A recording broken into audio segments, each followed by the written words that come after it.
In this video, we're going to walk you through how to grow your business using videos, what to say at the first 3 or 4 seconds of every video to get the best results, what to do if you don't want to be in front of the camera, and how to make your videos completely binge-worthy. I'm Bert Martinez, marketing consultant, and I'm here to show you how to grow your business using videos. Right now, most of my leads and most of my traffic are coming from very inexpensive videos, and we're going to cover everything that you need to know to grow your business using videos. I sat down with Cannell, who is a video marketing expert and consultant, and man, we left nothing to guess. You're going to love it. Tons of tips, tons of strategies, so get ready to grow your business to the next level using cheap, inexpensive videos. Also, click the link below and grab my blueprint on how you can market your business using inexpensive videos. Videos is one of the fastest ways to grow your business, to build your authority, your credibility, and your trust. So get ready. Here we go. All right, welcome everybody. I'm excited to have Cannell on the show. Cannell teaches influencers how to go further, faster with social media and video. With over 20 years of experience in online videos, social media, and online marketing, Cannell has become the go-to authority of building real influence with ranked videos and turn views into income.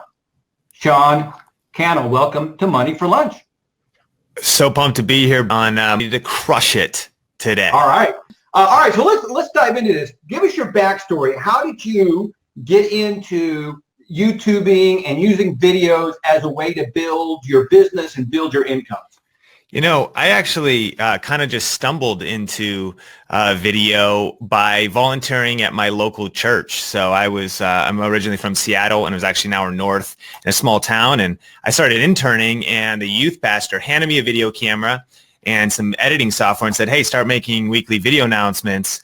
And Bert, those video announcements were not good, though. I mean, those original videos, that's what I like to tell people. Your first videos are always going to be your worst videos. Right. And you got to get through that stage. But what was nice was I was doing them every single week. And so I did 52 videos a year that first year because they're weekly. And that was before YouTube even started. And because it was way back in 2003. Fast forward, the first YouTube channel I managed was actually for the church. And that was in 2007. And by 2009, I had eventually launched a business where I was helping small business owners, entrepreneurs really build their influence with video through the production side, but also the strategy side. And I've been doing it since then. I've had multiple different kind of ventures and have been in front of the camera, behind the camera, doing SEO on videos, doing thumbnail design. I mean, literally kind of every aspect of video. And these days, my passion is to help others now really figure out how to leverage video to make a greater impact, to build their income, and to grow their influence overall online. Yeah. You know, and what's amazing about what you said there is that if it's worth doing poorly enough times till you can do it well, right? As you said, you have to get through it because, and I'm sure that you've seen this, you can take really smart, intelligent, confident people, and as soon as that little red light comes on, they melt, they freeze. And listening to you talk, I was actually envious. What a great way to start your video career in the sense that you're doing it for your church, so you're motivated to do it. At the same time, there's not the pressure because you're not doing it for a client or anything like that, right? I mean, you're doing it for free, so you don't have as much pressure. And so to me, you got lucky. That was a great way to kind of, get in it. I totally agree. And what's interesting about that is people always say, I totally realize and I empathize, how do you get the confidence to be on camera? I'm nervous to be on camera. I think I'm not going to be very good the first time. But it's weird to me that people think that because that's true in every area of life pretty much. Like, I don't know if anyone's ever gone to the gym for the first time. you'll walk in and you're gonna be like, okay, I'm gonna look wrong. I'm gonna lift it wrong. I'm probably wearing the wrong thing. I don't have the results yet. That's why I need to be going here. It's intimidating. It's scary. It's overwhelming. And it's like, everyone's horrible at the gym the first time. Well, the same thing. So what do you got to do? You just got to keep showing up. You just got to keep doing it. You got to do it ugly, do it poorly, do it bad, so that you can get to actually being competent at it. And so in one sense, there's definitely tips, but as far as camera confidence, it's not really a secret. Nike kind of said it best, just do it, right? And then you get better over time. Yeah. You know what? And I remember the first time I was going to do this 1 minute introduction. And I can't remember what the 1 minute introduction for. It might have been for one of my products. I think it was. All I remember, Sean, is that it took me 8 hours. It was a 1 minute video. And what made it even more embarrassing is that for a while there, I had worked in front of the camera at Fox News. I had worked on CBS Radio. I had worked for CNN. I had some experience. I want everybody to know that I was in front of the camera before, but it was different because back then you kind of had a team and you had a little bit of support. And here I am, the first time I'm going to do it by myself.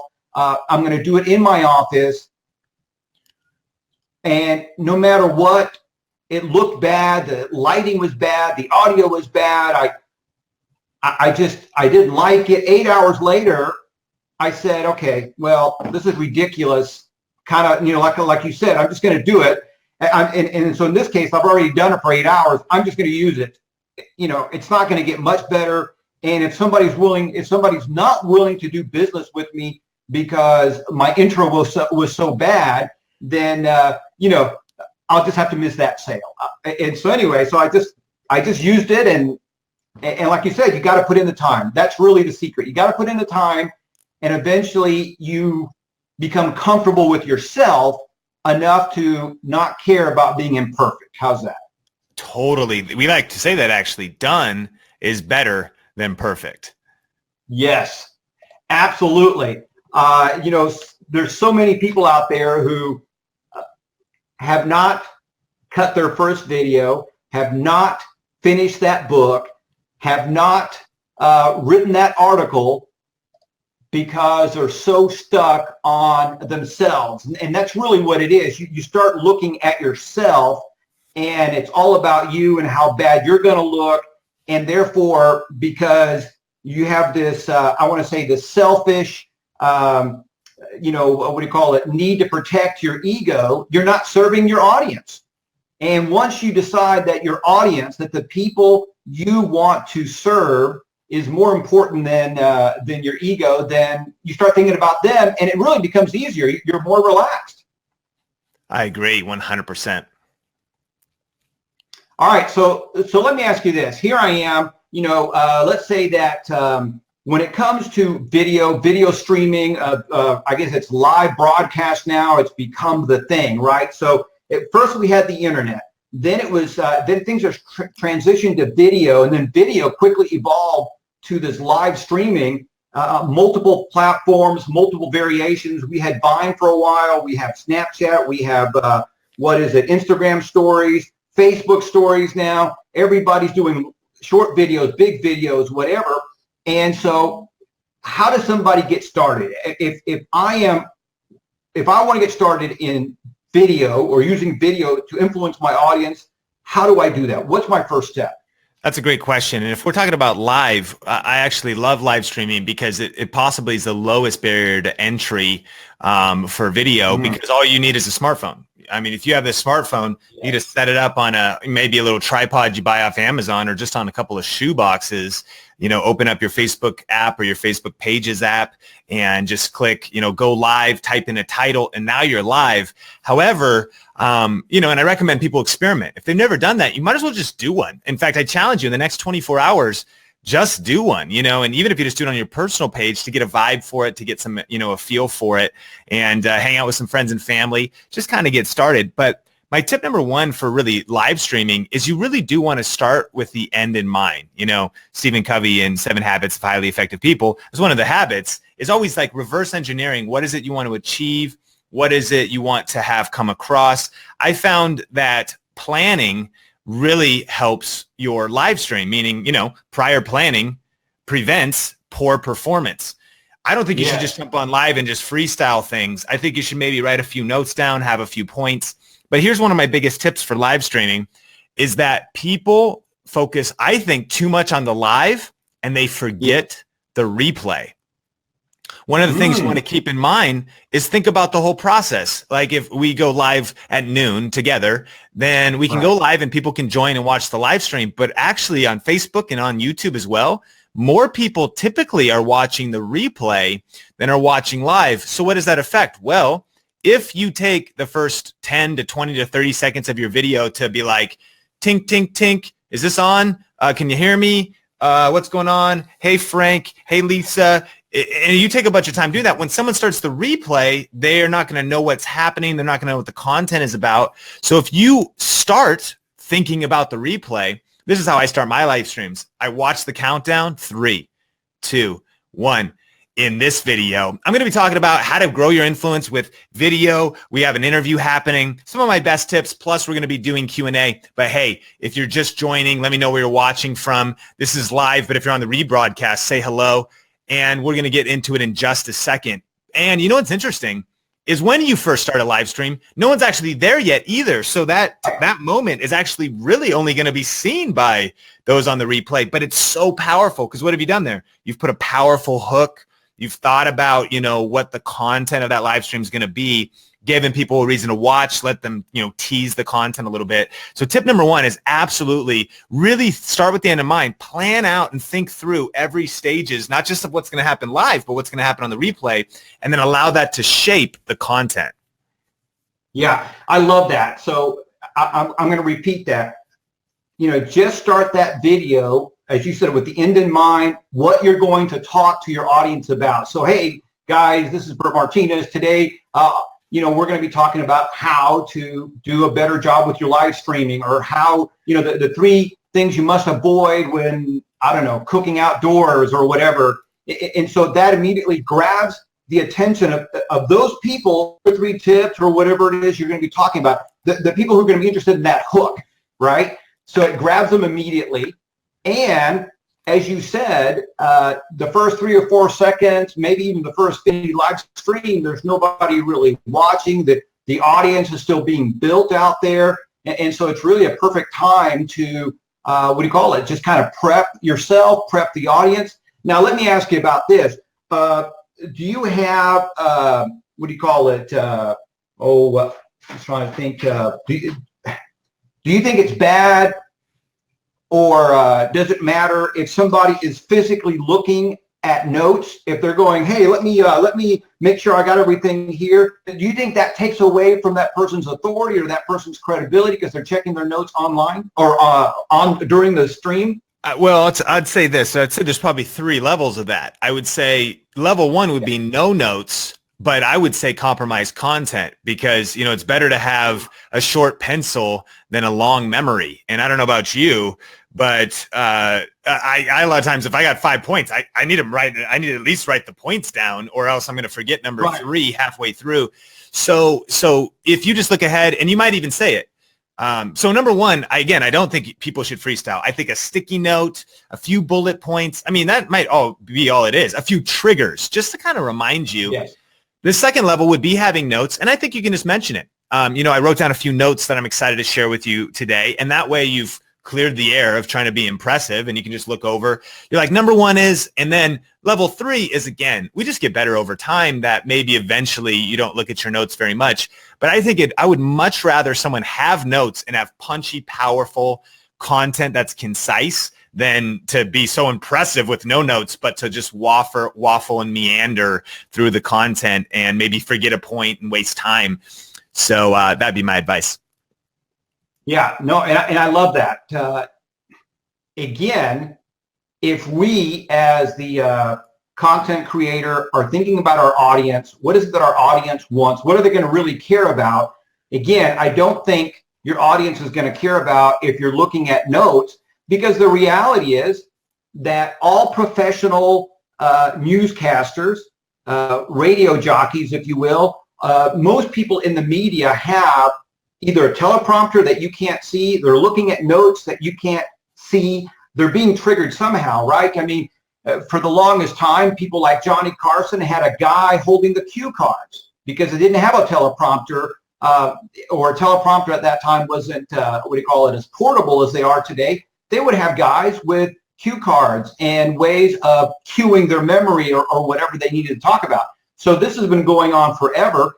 And again, it's not about you looking impressive or great. It's about you delivering impressive or great content. And I agree with you. I'd much rather have a person look at their notes, deliver something that I can use to benefit my business or my life, because I really don't care. I agree 100%. And I love that illustration. You're right. Historically, media has had cue cards, teleprompter scripts, and those impressive people, if we knew what was going on in the scenes, we'd see that they're pretty similar to everybody else. They've practiced a lot, but they're using tools to support the delivery of that powerful content. Yes, absolutely. All right. So I love that. So the first tip is, again, just start thinking with the end in mind, start thinking about the replay, which is just going to be just as important. And I think that one of the things is not to do the typical click, click, click. Hey, is this thing working? Is anybody out there? Is this, whatever? Just assume that it is. And if for whatever reason it didn't work, that means you can delete it. Maybe it didn't stream anyway, so you don't have to worry about it. But to sit there and start doing that, I think it completely kills you, unless it happens to be part of some kind of skit that you're doing. But for the most part, avoid it and just be prepared and, go for it. Absolutely. All right, so let's talk about, there's that myth that, my business is different. I'm a plumber and, Sean, you're cool. You're a good looking guy. You're like a media personality. So you can do this because you're this and that. And I can't do it because I'm a plumber or I'm a landscaper or I'm a surgeon. What is your take on that myth that my business is different? Well, a couple answers. I think, number one, I think that in one sense, almost no business is different. I think that a lot of the things stay the same across the board, and that is we all need to reach people. We need to go where the attention is. We need to market in creative ways. And so if I'm a plumber, I can do a live stream to say, 3 dangerous things that could be happening in your pipes that are devaluing your home. All the tips, all the things that would market your service that you might put in a white paper, a free download, or on your website or on FAQs, you could turn those into live streams. And we could come back to that in a second. But the other thing is one of two things. Either one, if as far as being on camera, and I appreciate the compliments, but you don't have to be a media personality. What people value more even than really personality is authenticity and content value. Again, I actually want my plumber to look like a plumber, but more than that, I want him to be competent. I want him to help me with the issues that we're going through. I want him to save me money, help me avoid pain, help me avoid troubles and issues. So that can definitely be conveyed in live. But the other thing I would say is that I think there is something about recognizing skill sets. And if you don't want to be on camera, it's not that you have to be, but what I think 100% of businesses and entrepreneurs should be thinking about is you still need to be doing video. It just might not be you that should be doing the video. So maybe it's the your front desk person, your admin assistant, someone in your call center. Maybe it's somebody else that has more talent kind of to be on camera, more personality. They're more outgoing. Why not equip them and let them be the on-screen talent? We'll see this. It makes sense in the gaming industry. A lot of gamers are sometimes not models, maybe, gamer guys at home, like they're crushing. They might even be full-time gamers, like with making revenue. But what some of them do on YouTube? Guess what? Well, they don't actually do videos themselves talking about gaming news. They get like an attractive female that becomes the gaming newscaster person. Well, that makes total sense. Right. And businesses could do that same thing. It could be a spouse, a friend, a sister. That could be the one who actually delivers the content and represents your brand. And so there's multiple different ways to approach it. I think the punchline is you have to be doing video. It'll help your business grow. You can then just you survey your resources. What kind of human resources do we have? What kind of technology resources do we have? What kind of time resources? Look at all of the resources that you have and then develop a strategy and then test it, experiment, see how it goes. Yeah. You know what? Again, great tips there. And what's interesting too, depending on, again, using the plumber, for instance, most people are like automobile repair, just like, a lot of things in life that we take for granted, but maybe we don't know anything about. And back to what you were saying, I would, for at least a short while, I would be mesmerized by somebody saying, hey, let me show you a plumbing trick that can save you $1,000 a year or hundreds of dollars in a plumbing call. I remember I had, the guy who came out to, maintain our air conditioners. And I'm out there and he's saying, hey, let me show you something. He said, let me show you something. If you want to keep your air conditioners running cooler and better, just do this. And he showed me how to clean the vents. And right there, that could be a video. Again, somebody showing you can save tons of money by cleaning the vents, and this is why, and this is how often you could do it, and it takes no skill, just a hose, and 10 minutes later you're done. There's a video that would probably gravitate towards that audience who's looking at videos about air conditioners or replacing air conditioners or saving money with your air conditioning bill. So I love this idea that no business is that different. And of course, the other tip that you gave is that if you really don't want to be the voice or the personality for your videos, find somebody that wants to do it. I guarantee you there's probably some young person that might be like a college level individual who would love to jump in front of a camera and start getting some credit, some experience, kind of like what you did for your church. Absolutely. I agree 100%. All right. So let's talk about this, because the one of the things about, like all content is once you create that content, again, whether it's video, an article, whatever, then we have to rank that content. How can I get my content found, my videos found easy, better, quicker? Give me some insights. So I love this topic, and that's one of the things I talk about a lot. And I think it's an important distinction here. We've talked a little bit about Facebook Live, which is a platform that I think is important to be using, but Facebook is not a search engine.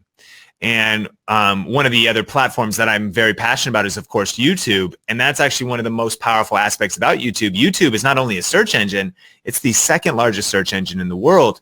And it's owned by Google, the #1 search engine in the world. So it offers us some unique opportunities for getting our content discovered. And even with live streaming, I approach it the same way as producing simple videos as well, is because you can create a video.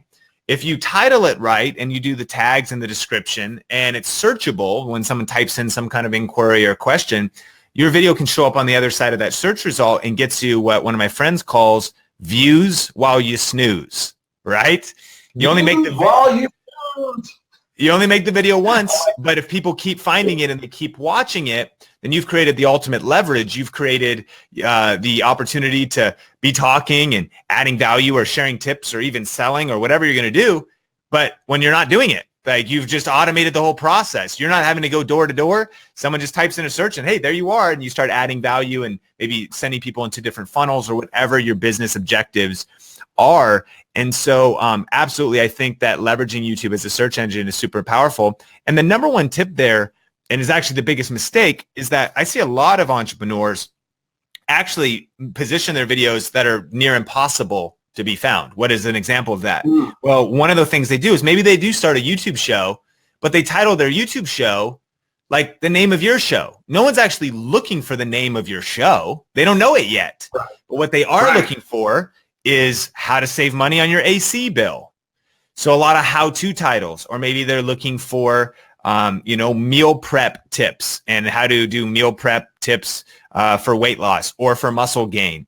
And as you begin to position your videos and you title them in the ways using the language that people would actually type into Google, type into YouTube, it's amazing. Just that tip alone would get people so much further, because sometimes I just see, it's kind of lazy or forgetful. Sometimes people just leave like the title of the video name. It'll say video1.mp4 in their title. Well, no one's going to find that. Or they'll title it something that is clever. But I found this, that if you want to grow your business, don't try to be, don't sacrifice clarity for being clever. Like, you want it to be clear. Like, what's the video about? What's the value for people? And so that's probably tip number one, to be putting out strategic content positioned to be found in search on YouTube. That can add a ton. That's actually how we basically grew our business. Right now, we're actually getting about 1,800 views per hour on our YouTube channel. 1,800 views every 60 minutes, not because we're uploading new videos, but because we've created a library of videos that rank in search that, again, get us views while we snooze, that get us views 365, 24/7, 365. Whether we work or not or post new content or not, people are constantly discovering these videos, and it builds massive momentum of awareness, branding, exposure, sending people down through different offerings and free gifts and master classes that we have. So that is the way to go, I believe, for building your influence with online video. I love that. I love that. So again, guys, you want to title those videos the way that people might be searching for them. And sometimes, and I want your thoughts on this, Sean, sometimes it takes maybe 3 or 4 tries to get that perfect headline. So maybe your original headline was, meal preps in 30 minutes, and that's not bad, but maybe 30-minute meal preps for diabetics is better, right? And so from that first version of your headline to your final variation of that headline might be, 5 or 6 or 7 times. And the great thing about digital content is that you can update it immediately. It doesn't take you hours or days, or you don't have to delete it and start over. I just uploaded a video called The Truth About SEO, and my original title was completely different. And since I changed the title from what it was to The Truth About SEO, how people are getting ripped off, something like that, my views went from, I don't know, like 10 to like 60 in a period of 24 hours. So I know at that point that I was kind of onto something, that people were hunting for that, or at least that title grabbed some attention. And then specifically in the tags, I put stuff that people were searching for, like you talked about, which is, how to rank on Google, how to rank your SEO, what is it, SEO tips for beginners. And those little, keywords help get that video ranked. And, I'm not anywhere near 1,800 views an hour. I'm more like, 18 views a week, but, growing, slowly but surely. Well, and that's so powerful because, again, one of the reasons why, and I love your tips, that's great, and a cool case study, an example from you, is that I review cameras. Lots of people are looking for like the best camera for YouTube. And so it's always kind of predicated a little bit on your niche, right? There's a much bigger market, there's larger audience.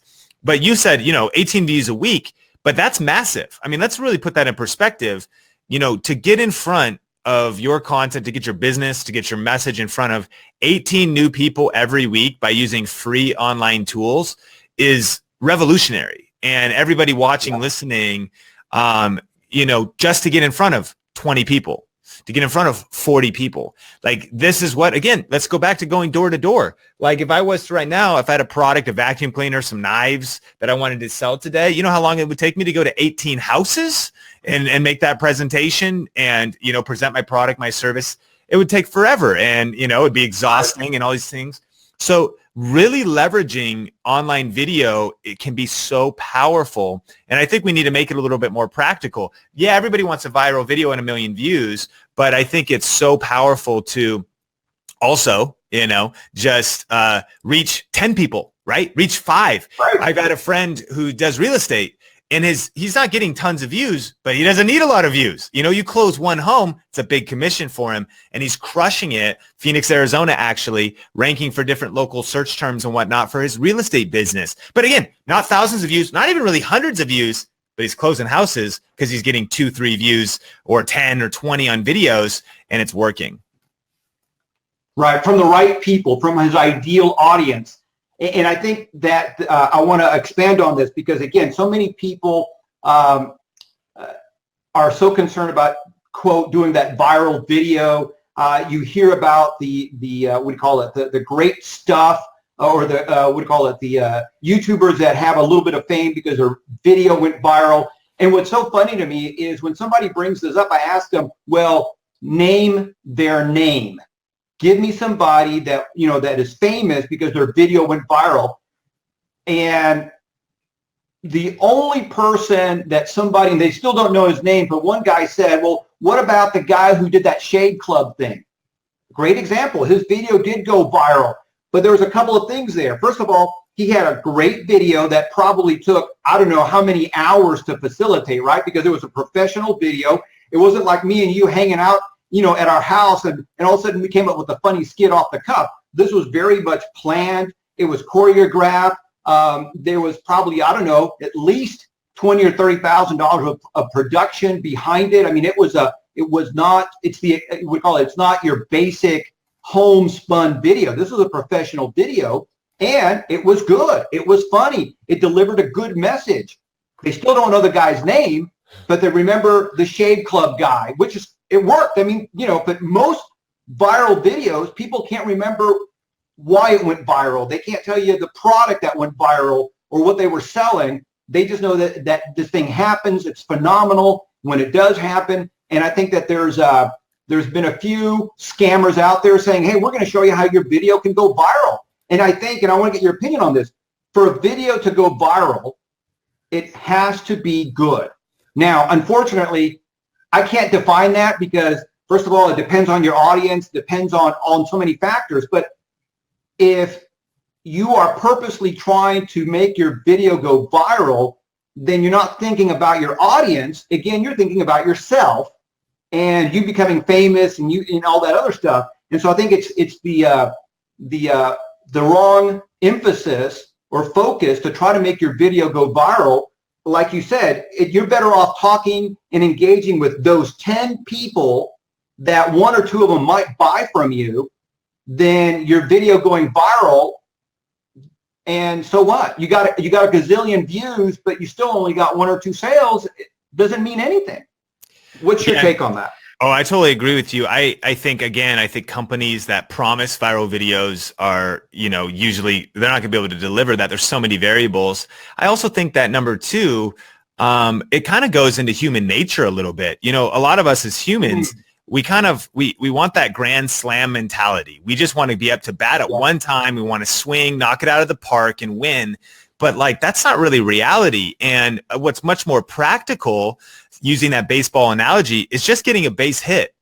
I mean, if you get a base hit every time you're up to bat, eventually you're just going to start counting up runs, and maybe none of those base hits are going to be very sexy, but they're all going to add up over time. So the viral, what I've also seen, we've seen this, someone gets a viral video, three or 6 months later, nothing's changed really in their business. There's a tiny spike and they're just plateaued again. It's much more important, I think, to think about the consistent discipline, just grinding. And this is what we say. We say to succeed with online video, you need consistent, strategic content. Or valuable too. Consistent, valuable, strategic content. That's just, coming out over time, building your reputation, adding value one-to-one. It's even thinking about touching one person at a time, impacting just one individual at a time and building that over time. It's like a base hit. And eventually, though, you keep getting base hits, you're going to win the game, and not really worrying about things going viral or not. But I would say, and just as an actionable thing for those watching, is I do recommend studying the Harmon brothers. And actually that Dollar Shave Club ad is a great ad too. Even if you can't have the production budget of it, just take some notes on some of the triggers that they tap into. Harmon brothers, they did the squatty potty, which was one of the most successful online viral and video campaigns of all time. And just kind of looking through things that they use. They use, of course, comedy. They a lot of times viral videos usually have music, they have dancing, they have comedy, they have extreme emotions. They're the kind of thing that it either shocks you, wow, they cause you to say wow, they touches your emotions, maybe makes you sad or fills you with joy. Again, extreme emotions like comedy, like if it's humor. The thing that is great about that is rather than actually trying to go viral, I think the principles of viral videos will make all of our videos better if we start incorporating those things like the emotional impact, like humor, like the absurd. That's something that is underappreciated. Just things that are kind of shocking. And in marketing, we know about pattern interrupts, right? And that's very powerful in video, that if you can interrupt someone's pattern, their normal day, something that causes you to go, whoa, that's different. Whoa, that stands out. Hooks and grabs people's attention. Even if it never goes viral, it actually will be much more effective in the short term if you incorporate those elements. I like that. And for you guys who are not familiar with the Harmon brothers, again, you mentioned Squatty Potty is one of their big, one of their big videos. I think they actually did another one for Squatty Potty. They recently did a campaign for Russell Brunson, ClickFunnels, and again, they use all sorts of humor, misdirects, hooks to keep us engaged. And if you notice those things, like every 3 or 4 seconds, they're changing camera angles, or they're introducing something, or something's changing to keep us engaged. And these are great things to think about. The other thing is that when you're thinking about, again, creating a viral video, you need somebody like the Harmon brothers, and you also need a budget, not just to produce the video, but to help it go viral. Because again, when you look at Squatty Potty, that was one of the sharks invested in that. They had a budget.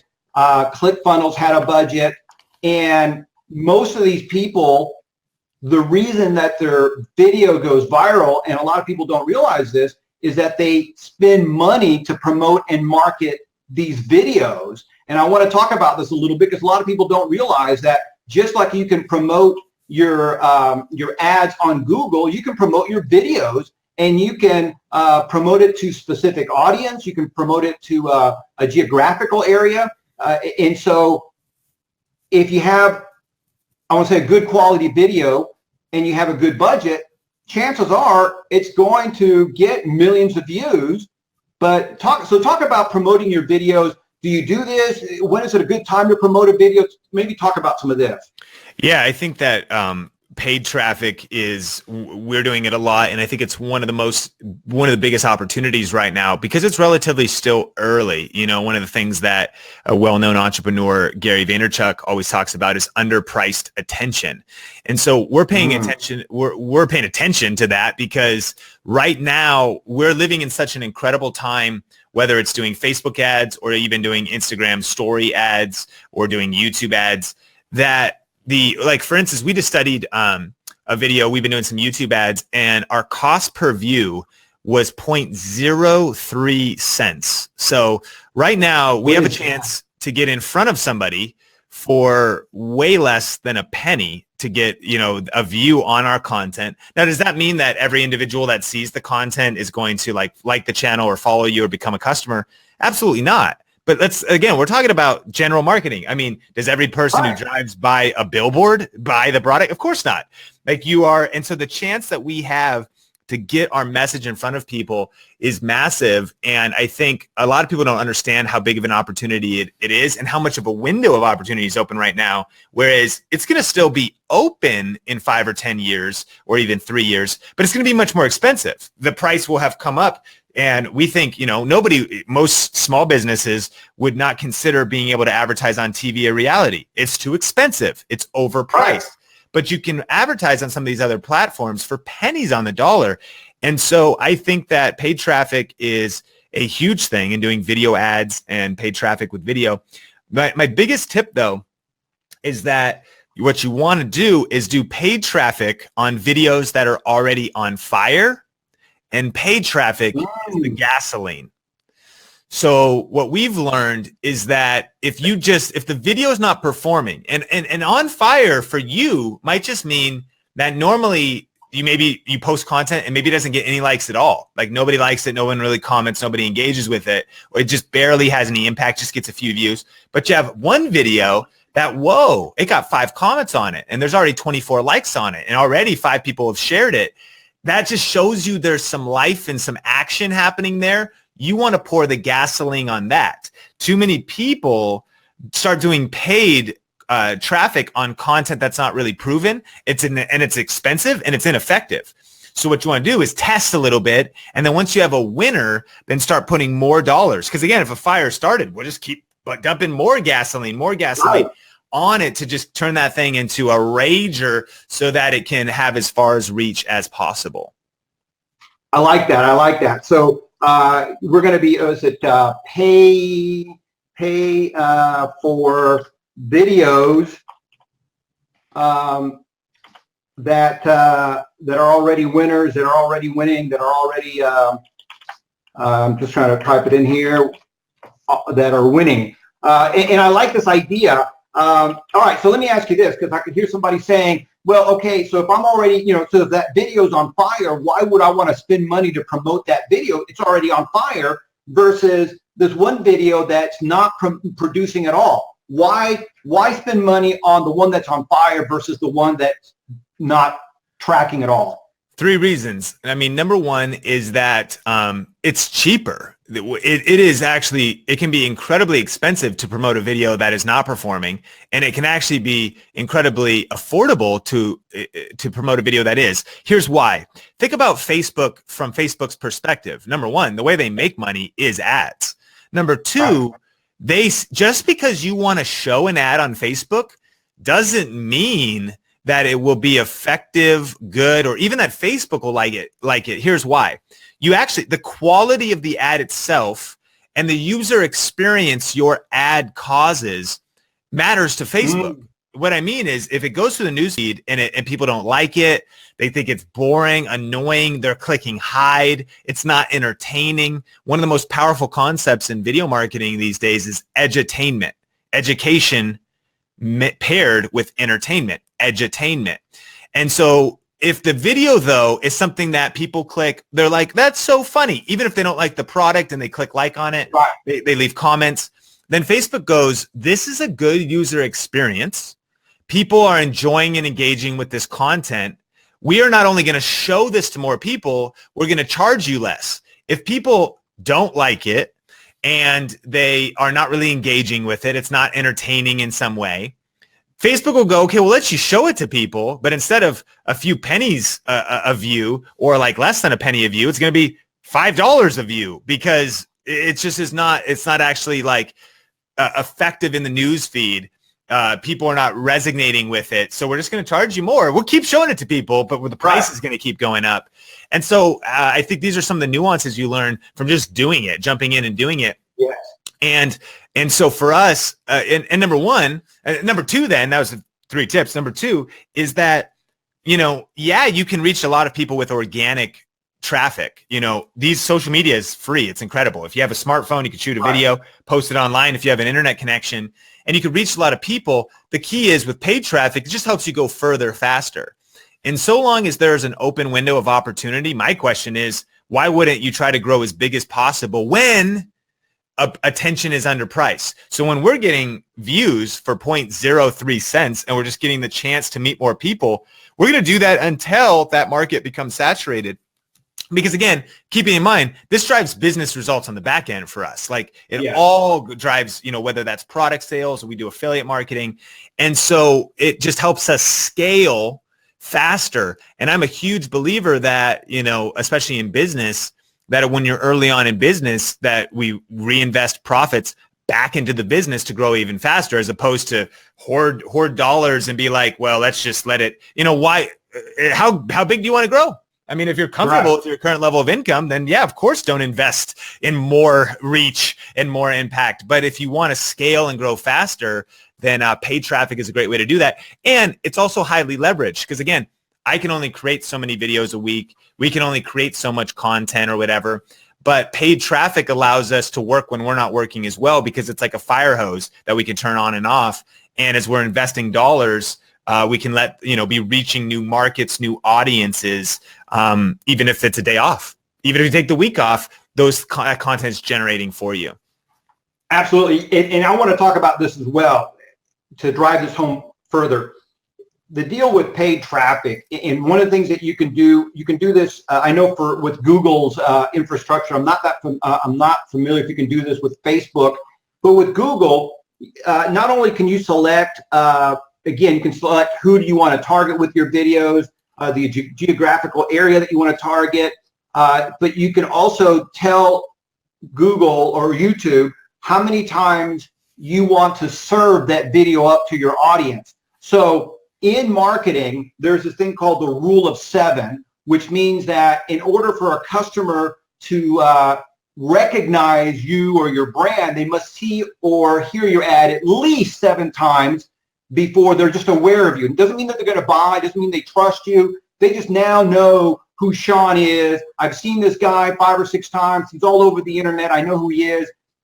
You're starting to warm them up is what that means. And that takes you at least 7 messages. Now, if you're paying 10 cents a view, or let's say back to 0.03 cents a view, that means for you to show that ad 7 times to that customer, it's going to cost you a minimum of roughly 2.5 pennies, 2.5 cents, which is ridiculous.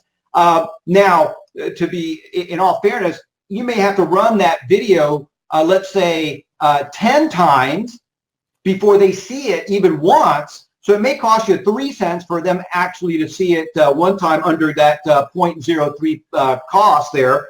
But my point being, guys, back to your whole thing about getting attention, especially when you get it cheap, is if you're an attorney, and I work with a lot of attorneys on average pay about $35 per click in the personal injury space.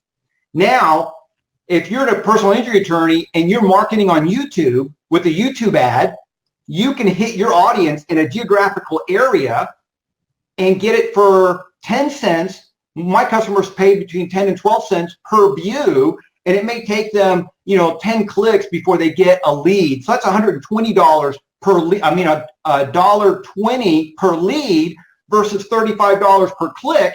So I'm just throwing these numbers out. They're going to be different for everybody. It's not a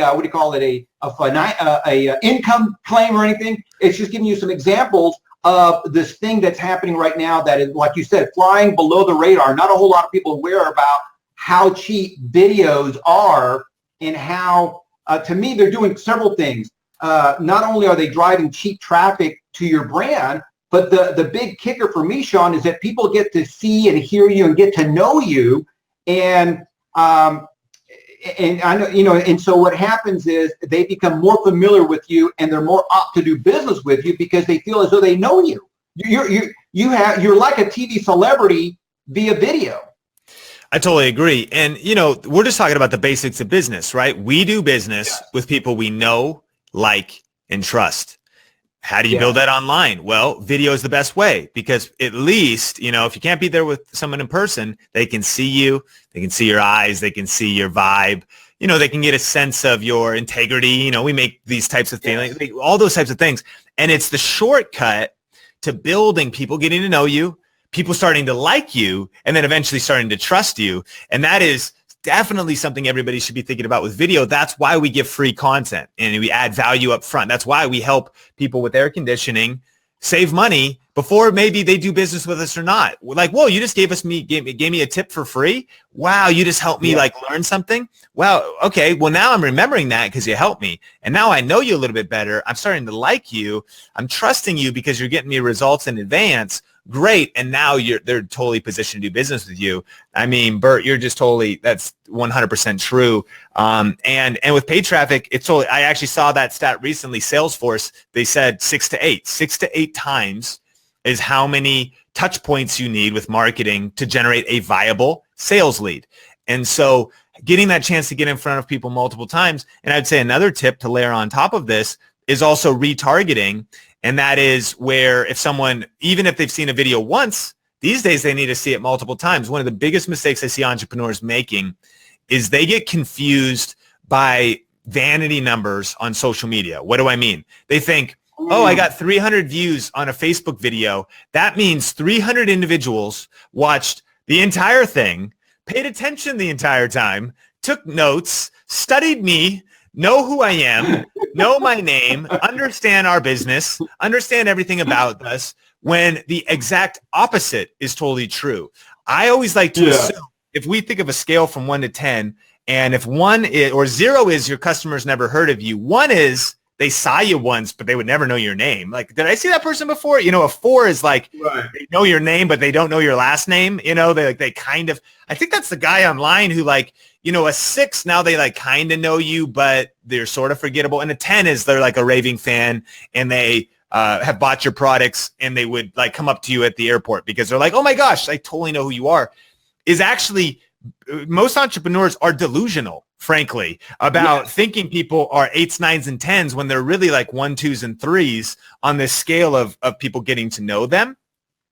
And thus, that's why I believe we need to be doubling down on our efforts. More live streams, more videos, more paid traffic, predicated on the assumption where I assume that people who are subscribed to my YouTube channel still have no clue who I am.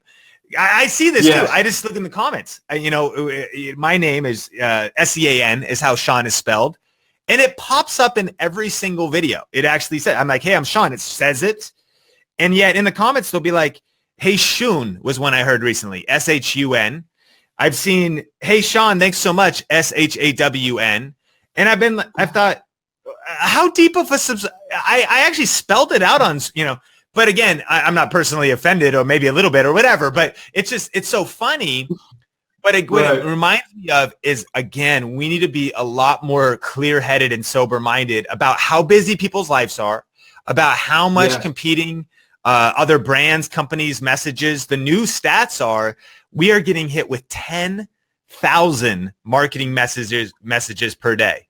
I mean, TV, YouTube ads, banner ads on websites. There's so many ads in our news feeds, ads on billboards, marketing messages. There's so much noise that we just need to be, I think, going a lot deeper and having way more touch points. Tony Robbins actually kind of said he doesn't even think the 7 thing is true anymore. He said double it. It's now 14, you know, touch points of marketing. And that might be they watch a YouTube video, then one of your ads is in the news feed, and then you drop in their email inbox because they subscribed, and then they watch a webinar with you. And all these different things are so critical. They're all building up to create a transaction or to get someone to an event or whatever it is you're trying to achieve.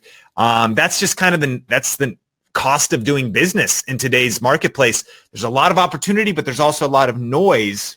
We need to be taking more actions and be a little more intentional about moving people along the customer journey. Absolutely. And to build on what you said, I'm sure that you've experienced this as well. Every now and then, it doesn't happen very often, but every now and then somebody will unsubscribe from my email, and they'll fill out the comment section. They'll say, I don't know who this guy is. I don't know where he got my stuff. You know, he's a scammer. You know, he spammed me. And they just sit there and they take, I don't know, they basically write the American novel because I pissed them off with my last email. And then, of course, you can go and you can see, wow, this guy opted in from this web form 5 years ago.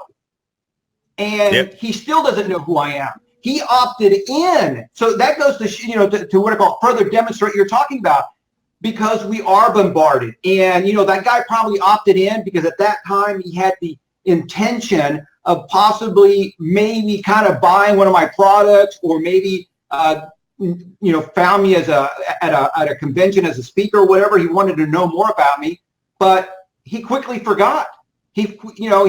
Either my emails didn't reach him, or he wasn't opening them, but either way, he forgot who I was. And then 3-4 years later, he's offended that he's reading one of my emails. So it goes to further illustrate what you're talking about. And I'm so glad that you brought up Tony Robbins, because if you guys don't know who Tony Robbins is, he's probably the world's biggest motivational speaker. Would you agree? I would agree 100%, especially Probably and maybe always has been, but especially lately after the next Netflix special, he is on fire right now, back bigger than Yes. ever before.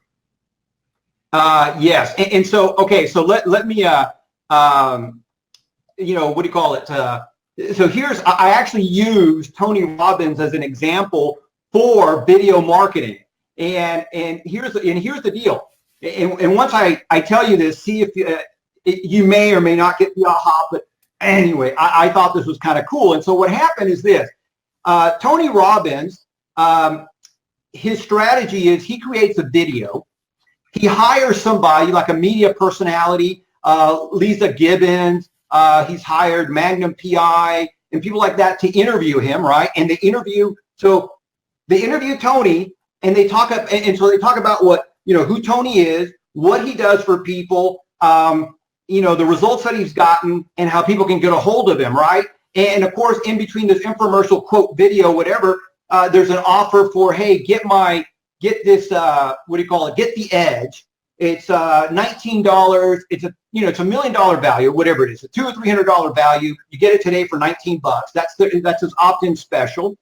And then from there, that's how he's built his fame. And people forget Tony has the longest running infomercials in the world. And infomercials are nothing more than a video. He's using TV as his paid advertising traffic platform as opposed to using YouTube. By the way, he still uses YouTube. And he's built a massive, massive empire. Now, one of the things that Tony has that a lot of people don't have is that Tony will work with the business executive, the multi-billionaire, the soccer mom, the UFC champion, the everyday person. So he's got a much broader audience, and he talks about health and fitness. He talks about mind strategies. He talks about all different types of things that appeal to a much broader audience, as opposed to the person that might be just focused on plumbing or building a course online or marketing. So Tony can get on TV because it's cost effective for him. But my point being is that Tony is using the exact same strategies that you and I are talking about. You do a video, you do a nice video, and then you promote it to your ideal audience by paid traffic. And from there, people get to know, like, and trust you. Eventually, they might do business with you, and that's how you build an empire. And so that is what Tony's done for the last 40 years. Absolutely. And that is funny because I love how you say he's done it for the last 40 years, and he's done it different. He's advertised in magazines, probably still does, he's done infomercials, but now it's like a lot of things have not changed. Everything has changed and everything stayed the same, it's just finding these new channels. But what's so cool, and I love that example, is that it used to not be available for the average person. If you didn't have the money, and you didn't have some capital to start up and some business loan, or you didn't have, liquid cash, you couldn't do some of these things. You could have started an infomercial. The gap was too wide, but the gap has disappeared. Now, every single person has, if they have access to the internet, a smartphone, they can share their message and start doing this stuff. And that's actually some of the things that are most effective. Culture we're seeing is actually way more into authenticity and relatability than this overproduced kind of thing. You don't need to produce a highly expensive infomercial. I'm seeing that some of the top marketers, even that have big budgets, are putting out ads that look like Snapchat and Instagram stories. They hold their phone upright. It's not even the widescreen. They hold it upright and shoot right off their phone because we relate to that. It works because we want people to just kind of be real with us, be raw with us, give us value. And we're not looking for polished. I think we're looking for real people that are relatable. Yes, I love that. Absolutely correct. I love that. And we have seen, matter of fact, again, if anybody knows of a YouTuber, most of them are not production quality shows. I mean, there's a handful, but you were mentioning, some of these gamers. that have exploded on YouTube. I think the number one YouTuber in the world is PewDiePie, right? Or whatever his name is, PewDiePie, I think. And for you guys who don't know who PewDiePie is, you got to check him out. He has, as of last count, last time I checked on, which was beginning of this year, he had like 65 million subscribers. Now, Fox, CNN, and you could probably put 3 or 4 of the biggest media companies together, and they don't have 65 million subscribers. That's how big this is. Now, there's people who still watch his YouTube that aren't even subscribers. So you could double his reach. He probably reaches close to 130 million people, and it's just sick. And he does it with a free platform, YouTube, no production cost at all. And in the gaming world, in his world, he is an icon. He is a celebrity. When they're rolling out a new product, whether it's a new gaming platform or a new video game, he gets it for free because they want him to review it. And his show, the ones that I've seen, is basically him playing a video game, and then there's a little screen that kind of shows his reaction, and he's talking through it and whatever, and it's, oh, this is great. And, all, and so anyway, my point being is to what you were saying, people are looking for the authentic, real deal. They want people that they can relate to, whether it's a gamer, whether it's what do you call it, a person in the gym, whether it's again, we talked about a plumber, we talked about attorneys, whatever. Bottom line is, I think that this authenticity that we look for is a result of the reality show strategy, because the reality shows, even though they're produced and they may not be scripted, there are some bullet points involved, but they look real. And that's what we want, because we connect with that. I agree. I like that way you put it. The reality show strategy is something we should all be paying attention to and thinking about for our businesses. All right. So listen, I've enjoyed our time together, but I want to talk about this real quick. And again, for you guys who are not familiar with today's guest, Sean, Sean does quite a bit, not only as in, you can tell, the video marketing world. He helps companies, what do you call it, brand themselves, grow their business, and he actually has a product. And again, I get no remuneration for this. I'm not an affiliate. This is a surprise. I didn't even tell Sean I was going to do this. But if you're interested in finding out more about Sean, you can go and grab his course. And I should say, if you're interested in building your brand, 10Xing your brand with YouTube, you can go and grab Sean's course. And I'm going to put it up here for everybody to see. They can go right here any minute now. There it is. You can go to course.seancannell.com, and the store is there. This is the specific course to 10X your brand. And take a couple of seconds, Sean, and tell people, what is 10X your brand with YouTube all about? Is it just for advanced people? Is it for startups? Talk a little bit about this course. Well, thank you so much. I appreciate you mentioning that. And yeah, 10X your brand with YouTube was actually based off of 10 strategies that were just experiments, because they were hypothetical at first, and we played them out, and we had a 10X year. And so in 2015, we had already been doing video. It was a pretty good year. I mean, a lot of views, 650,000 views in the entire year. But in 2016, we had 6.5 million views in that entire year. So we went, in 1 year's time, we had 10X'd the amount of reach that we had ultimately in our business. And our email list tripled, our income 3X'd across the board, and our team started, everything. It was a crazy, crazy year. And it was by doing different strategies, whether a couple of them were like leveraging trends. And people be surprised. It's not just pop culture or news channels or media channels that can leverage trends. Any business can take advantage of things that are trending in culture, of things that are going viral, of that current conversation. There's actually a video on my channel, Think Media, that talks about hacking trends, trend hacking and culture hacking. So it's just one of those. We started to do a few strategic videos like that, and they took off, and we break down how to do that. It goes into video SEO, one of those strategies of ranking videos. We talk about that. It goes into, of course, interviewing or connecting and collaborating with other influencers in your space. So it's the 10 strategies that helped us 10x our business, leveraging YouTube and online video across the board. So yeah, people have been loving that program, and that's what is inside of that course.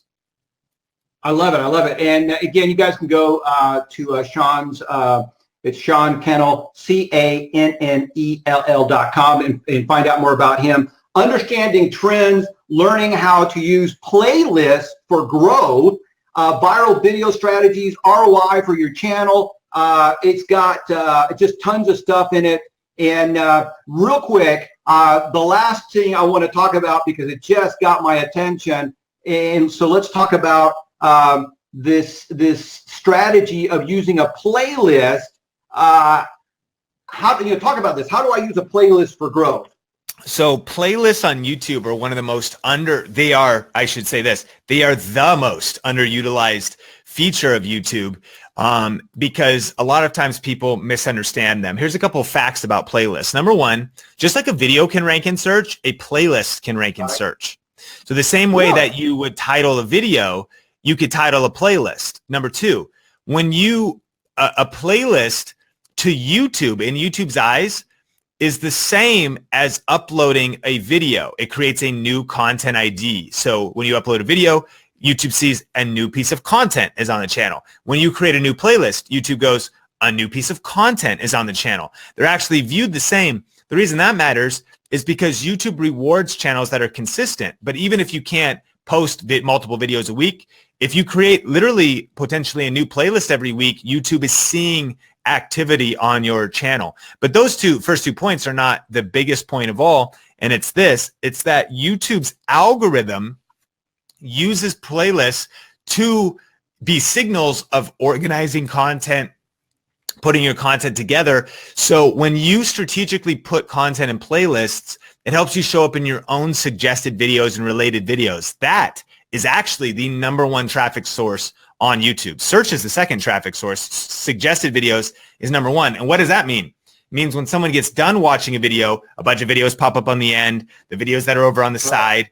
It's the algorithm that YouTube, it's machine learning, is trying to keep people there. You're watching one thing. Ooh, I want to watch that too. You tap on that. They're trying to understand what is going to keep you there. And if you can create playlists and cluster your videos, categorize your videos, you'll be showing up in your own suggested videos in search. And so one of the biggest aspects about playlists and doing them right is that you're actually presenting your content to the YouTube machine. You're presenting your content to the algorithm. And when it gets sucked into the algorithm, those videos begin to just get this kind of circular virality happening. So I'll have videos, again, that may be playlists that have a couple thousand views each, not because people are really going to that page, but because of how they're being suggested in YouTube. So some of that might have sounded confusing. And of course, we covered that in our programs. But playlists are powerful. And even without our programs, just beginning to utilize playlists can really be another way to help your content. I'll give one other tip there, is that whenever you share a video, you should actually share it in a playlist, not just the video. What do I mean? If you share a YouTube video, it's just the YouTube link. So you send it out on Twitter, send it out on Facebook, send it out to your email list. But if you share a video in a playlist, and what I mean is, it's still the same watch page. It's not a list of videos. The video still autoplays, but on the right side is the playlist that it's in. A couple things happen there. Number one, now you've hijacked the recommended videos. As soon as your video ends, it'll go to the next video in the playlist, as opposed to potentially someone else's content. Yeah. Nice. Like normally, just because you share a video, when someone finishes it, YouTube may take people somewhere else because they just want to keep people there. They're thinking about the next thing that person may want to watch. But a playlist keeps them on your videos. And actually in your YouTube analytics, you could say, how much watch time do I get off of videos? And for my channel, it averages at 4 minutes and 4 seconds right now. But you'll see this. If you say, how much watch time do playlists get? It's always double. It'll be like 8 minutes and 30 seconds. So Nice. whenever sharing on social, if you send an email to your list, you don't want to just send the video. You want to send that video in a playlist. And so this also goes into just strategic thinking in general. We should always be thinking clusters. It's never just one-off videos. I mean, if you're helping people with SEO, there's hundreds of topics and videos you can make. So if you cluster those in playlists, you could create, and here's a power tip. It's a good power tip to end on. And it's called, you want people to be binging your content. The same way that Netflix wants people to binge Stranger Things when it comes out, you want to create binge sessions on your YouTube channel where someone finds one thing and they're like, whoa, that was good content. Let me watch a few more videos. And playlists are at the center of creating a bingeable experience for people. You want to set your channel on fire this year and next year on YouTube, really leverage playlists. Think through creating series of videos, not just one-off videos, and really think about what would be bingeable. What are the 4 or 5 videos that would just be like no miss? One video ends and I got to watch the next one. Just like Stranger Things end, I got to see the next step. I should have gone to bed, but that cliffhanger, I need that next thing. And I keep going. We've all probably been there with our favorite show. You want to do that exact same thing with your YouTube channel. All right, so how do you cluster your playlist? And see if I got this right. So let's say that you are, again, you're an AC person, and so you might have a video about, what do you call it, maintenance tips or maybe what it is, it's you have one maintenance tip about cleaning your air conditioner fins, whatever they're called, and maybe another video about changing the air filter inside your house, and maybe a third video about, the importance of, changing the oil in your air filter, in your air conditioner. I don't know if it even has oil. So is that how you would cluster those 3 videos together? Bert, you've got it perfectly. And exactly, it's thinking through a 10 video series about air conditioners. One could be how to optimize the settings on your thermostat to save money. You watch that and you're like, shoot, now I'm saving money. Well, I need to hear the other stuff. Then it's to clean the filter. Then it's, making sure your windows are insulated or your doors are re-insulated so you're not losing the air, you're keeping it inside. And every single time you're like, this guy, this gal just got me answers. I'm already saving money. I have to finish the series. Here's the other thing. All 10 videos in that series are all like hooks in the ocean that could be the starting point to someone discovering your content. But then because they're clustered in a playlist, it doesn't matter which way they come in. They could just go through the rest of the video. So now you have 10 different hooks and all 10 can pull people into this bingeable loop. That is the exact thing that you want to do. So I'm going to be uploading this to YouTube. And so what's interesting about today's show is that we have about 14 or 15 tips that you gave out today. And I could literally cut those into 14 little minute, 14 little segmented videos. I could cluster them together. We could break it down into an article. I could transcribe it, break it down into an article. I can upload the audio to my podcast, to Audible. There are so many ways to repurpose the content and to make, to use your vernacular, make your content bingeable. I love that. That's like the phrase that pays. Making your videos bingeable. What a great idea. And I think that's what today's show is going to be called. How to make your videos, how to make your YouTube videos bingeable, because that really is the, the ultimate prize, right? When people are binge watching your videos, they're giving up sleep. They're putting off, spending time with their family or whatever because they want to binge watch your stuff. That, my friend, is a huge, huge honor.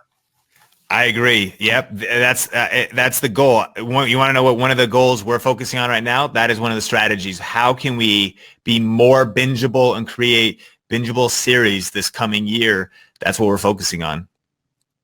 I love it. Love it. Sean, we're going to end on that note. I want to say thank you so much for joining me today. I've learned a lot. I hope everybody else has learned a lot. And guys, if you do me a favor, please share this. Let's help as many people as possible create video content that is bingeable. And visit SeanCannell.com. And Sean, thank you so much for stopping by. Thank you so much, Bert. Appreciate you and grateful to be on the show today.